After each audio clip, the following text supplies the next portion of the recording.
This is Lib Channel.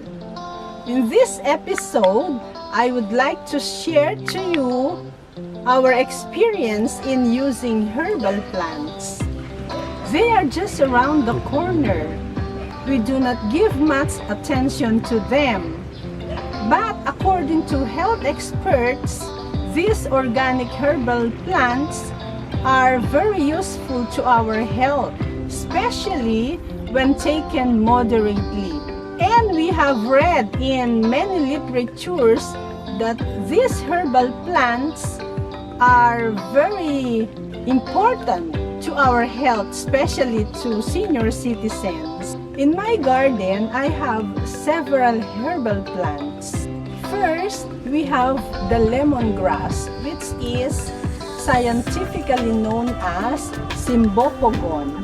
Lemongrass contains substances that helps relieves pain and swelling.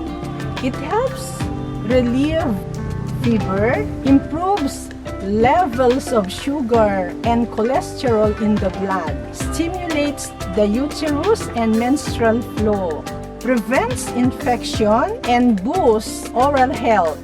And the most important, it has antioxidant properties. Next is pandan. Its scientific name is Pandanus amarylifolius. This plant is used in food preparation to add flavor. Experts revealed that it is rich in phytochemicals known to relieve the symptoms of arthritis. And this plant is also good for the heart. Next is insulin plant. Its scientific name is Chamecostus cuspidatus. This plant has anti-diabetic properties. It also controls the blood sugar levels of the body. It contains purosolic acid, which helps to generate insulin, thereby treating diabetes. Next is Oreganum vulgare, popularly known as oregano. This plant is an excellent source of fiber, vitamin K, manganese, iron, tryptophan, and calcium. It is loaded with antioxidant that helps prevent cell damage. Next is ginger or Zingiber officinale, which is commonly used as ingredient in many food preparation. It is used in treating nausea. It helps regulate blood sugar levels. And the most important, it has antioxidant properties and anti-inflammatory properties which can help prevent cell damage. Next is chili pepper or hot pepper.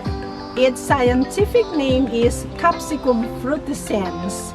It is used as a universal table condiment. It improves digestion. It stimulates the secretion of taste buds or commonly used as appetizer. It has preventive and therapeutic properties for many ailments such as different types of cancer, for rheumatism, stiff joints, bronchitis, and chest colds and coughs. Lastly, we have serpentina or Rauwolfia serpentina. It is found effective in the treatment of hypertension and it is used as sedative. However, you may consult the doctor regarding the use of serpentina. It depends on your health condition. In our experience, these herbal plants are beneficial to our health. My husband and I are taking lemongrass and pandan as tea in the morning. For us, we will continue collecting other herbal plants.